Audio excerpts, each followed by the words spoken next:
Quand Alina va au supermarché, comme tous les enfants, elle se dirige spontanément vers le rayon sucreries. J'adore ces sucettes, mais je n'en achète pas, c'est moi qui les vends.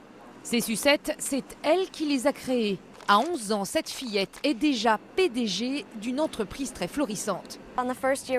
La première année, nous en avons vendu pour 70 000 € et nos ventes ont ensuite triplé chaque année.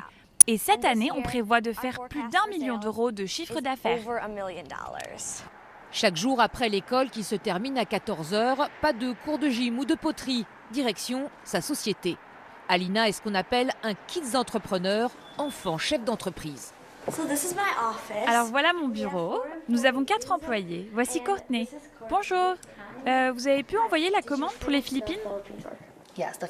Alina se comporte comme un patron et la secrétaire semble trouver cela naturel. Elle nous dit ce qu'on doit faire, mais pas de façon autoritaire. Elle nous demande de faire ceci, d'envoyer cela et de le faire dans les délais. Comme ça, les clients restent contents. Son invention, des sucettes qui soignent les dents. La petite fille a introduit un ingrédient miracle, le xylitol, un substitut au sucre antibactérien. C'est elle qui a eu l'idée de départ. Un jour, à l'âge de 9 ans, un commerçant lui offre une sucette.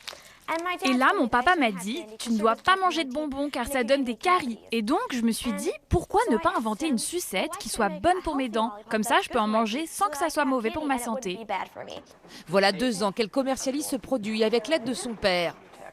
L'entreprise lui appartient à 51%. Elle nous montre fièrement sa feuille d'impôt. Beaucoup d'enfants diraient « Oh, c'est juste un papier avec des chiffres dessus ».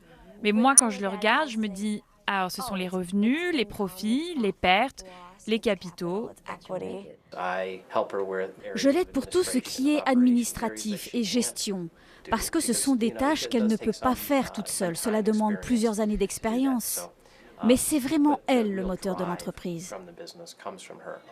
Alina ne compte pas s'arrêter là. Devant elle, des sachets tests en vue de développer des bonbons mous. Aux États-Unis, monter son entreprise est un idéal. Il faut être déterminé à 100%. Pour lancer son entreprise, il faut juste une bonne idée et avoir confiance en soi. Dans ce pays, les enfants patrons sont célébrés partout. Plusieurs émissions de télé-réalité sélectionnent les meilleurs. Même Barack Obama à la Maison-Blanche recevait chaque année les plus innovants. En France, il est quasiment impossible de monter son entreprise avant l'âge de 18 ans. Aux États-Unis, rien ne l'interdit et le commerce s'enseigne dès le plus jeune âge. Dans cette école, on apprend une fois par semaine les fondements du capitalisme à des élèves de 10 ans. Où vont les bénéfices ? Dans l'entreprise. Oui, ou alors dans la poche. 49 centimes de ce billet d'1 $, c'est le coût de votre biscuit. Et il reste 51 centimes de bénéfices. Chaque enfant doit monter un business et le présenter à ses camarades. Kiss veut lui vendre des chaussettes. Je les vends à peu près 5 € la paire. Et les chaussettes de bébé, 10 € la boîte. Ici, les enfants sont encouragés à être ambitieux. Je veux en vendre partout dans le monde. Et même, pourquoi pas, faire des pubs à la télé. Je veux être chef d'entreprise parce que j'aime être indépendante. Aux États-Unis, la réussite fait partie du rêve américain.